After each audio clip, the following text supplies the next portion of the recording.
kú oríire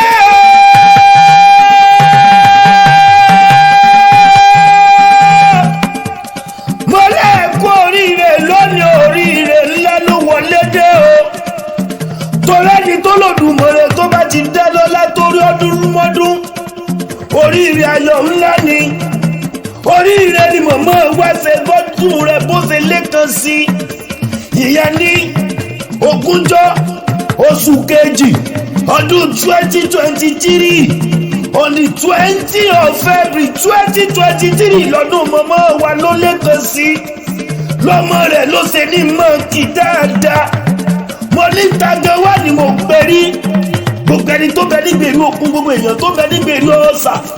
gbogbo ẹni tó bẹ níwọ̀n ló tún bẹ níbi ojúmọ́ tí mọ́ wáyé wá jí ẹ lọ sí ìsàlẹ̀ Èkó mo ní ẹ jí ẹ lọ sí gbogbo Lagos Island ẹ jí ẹ lọ àwọn ọmọ olówó gbogbo wóró bẹ ní gbogbo Lagos Island gangan ni wọ́n mọ̀ kì tàgé wá ni mo ń pèrí gangan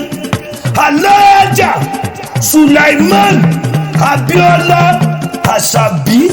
àwọn tí kò sọ́kọ̀nù ni màmá ní pé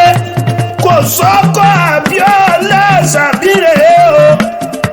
ọmọ Taoridi kò sọ́kọ̀ fúra lára rẹ̀ aya Sulaimanu ní gbogbo ìsàlẹ̀ Èkó ọmọ Taoridi kò sọ́kọ̀ ni wọ́n ní gbogbo ìsàlẹ̀ Èkó ní gbogbo Lagos Island Èkó for action àwọn tí smart Lagos Èkó akéde ìlú ọgbọ́n arómisálẹ̀ gbẹ̀lẹ́gbẹ̀ alagbalúgbú babomi alagbalúgbú babodo kódò mama Aramide mama Abdullahi mama Kifayat mama Abibu láìrẹ́ ọmọ olóríire kú oríire òní olóríire àwọn tèkó akéde Aramide ọmọ rẹ̀ lóní máa dábí ẹ̀dùn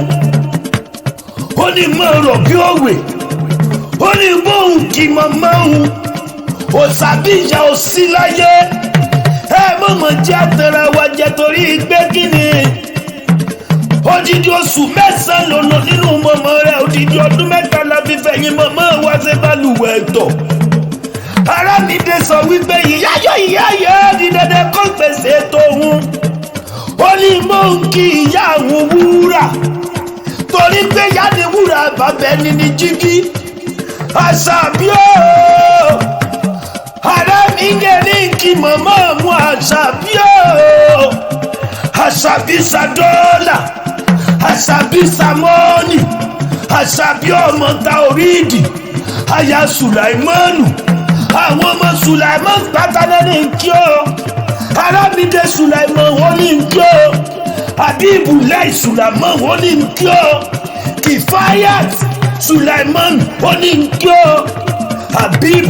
Sulaiman wọ́n ní kí o olóríire pẹ̀lẹ́bẹ́hu okú ọjọ́ bí lóní o ẹ̀yin lọ́mọ kò sọ́kọ́ ní gbogbo ìsàlẹ̀ Èkó ọmọ kúsẹ̀ lẹ́jìgà ọmọ pamúpamù ọmọ jigijigi ọmọ ògbórí olórí kalẹ̀ lọ sán gangan ẹ̀yin lọ́mọ àtàntàrà gòdì ní èèyàn kẹ́rẹ́ ọmọ kò sọ́kọ̀ rẹ̀ o ọmọ olófin adìmúlà wájú ọlọ́kọ̀ ní sọ́wọ́ ẹ̀yin ọlọ́kọ̀ wọn ṣèjìgbàrà lẹ̀kẹ̀ ògèdègèdè ọlọ́kọ̀ wọn tán yẹbẹ lẹ́rẹ́ ni ọmọ káfọ́ pàwọ́ káfà jẹ̀wà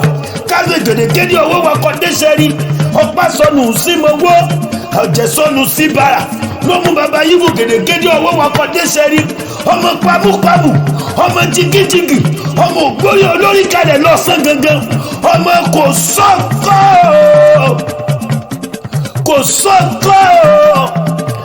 sọ́kọ̀ náà rẹ̀ o ẹ̀yọ̀ bàbá tẹ̀yìn sẹ́bí nífìgò lùsẹ̀rẹ̀ ẹ̀yin ò jẹ́ sanwó oníbodè mo lòdìlé ẹ̀rí ó wá dá lójú bẹ́ẹ̀kùn kú lọ ní gbogbo ìbálẹ̀ láti ò lè fà kì í solúbẹ ló máa bẹ́ẹ̀kùn tẹ̀yìn ní bùbá Abiola o Àṣàbí o ọmọ kò sọ́kọ̀ o tí yíyàtọ̀ àrò ní sọ́kọ̀ sọ ní pẹ̀lẹ́gbẹ̀wù ọmọ wọn nípò kíá lè mọ̀mọ́ ẹ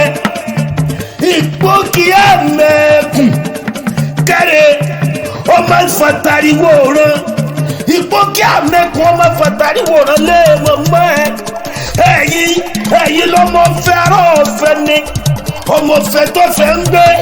ìran bàbá yìí ṣebí ló kọ́kọ́ pẹ̀kù fọlọ́yọ̀ láyé ìjọ sí lọ́yún ẹ̀ láàfin òjò pàṣẹ Kẹrẹmọdé Àtìbà lẹ́ẹ̀sìyàn bọ́lá olúkú ewu ládìgbòrú oró máa ti bà òkúta méjì bá bẹ́ẹ̀ kúrọ́ ajífẹ́ bí ọ̀yọ́ láàrí ìrọ̀ ọ̀yá jẹ́sẹ̀ bí ìbábẹ́rì kẹ́kẹ́ pọ́kí àmẹ́kùn ní gbogbo ẹ̀gbá pátákórógódó ní olóríire ìyẹn nílé mọ̀mọ́ ẹ Arámidé lónìí kí ó olóòkú oríire ọmọ ìsàlẹ̀ èkó àkété ìlú ọgbọ́n arómisàlẹ̀ gbẹlẹgbẹ alàgbàlúgù bàbá omi alàgbàlúgù bàbá odò èkó lèbi dé mọ́rángèrè ó sáré jẹlẹsẹ̀ méjì lọ ọmọ kò sọ́kọ́ ọmọ kù sẹ̀ńlẹ́jìgà ẹ̀rí mo ní kí ló dé wọ́n lé sẹ́mi ò mọ̀ pé èèyàn tó bá gbèkó tí ò bá gbọ́n olúwa rẹ̀ ò lè kọ́gbọ́n wálé tó ra Amẹ́ríkà ọmọ èkó rèé o Abíọ́lá o Àṣàbí o màmá Arámidé o Arámidé ní nkì o olóríire ó ti sọdún èyí ó sì tẹ̀mí tọmọtọmọ ó sì tẹ̀mí tayátayá tẹ̀mí tara ni tayọ ọmọ ni mò ń sọ tọkọ ọmọ tayọ ọmọ nínú rẹ òní sẹ́rí ibú ọ̀làrí òní wálẹ̀ ọ̀làrí wájú lọ́lọ́run ṣe ọ́ wàrà fánáù mọ̀gánà àlìyà ọlọ́yún bí ọ̀gá ni rọ̀bì sídìní ilé ìbọn fáwọn ọmọ rẹ àtọmọ ọmọ ọgbẹ́ tí wọ́n fi tayọ gẹ́gẹ́ bẹ́ẹ̀ ṣe jẹ́ Smart Lagos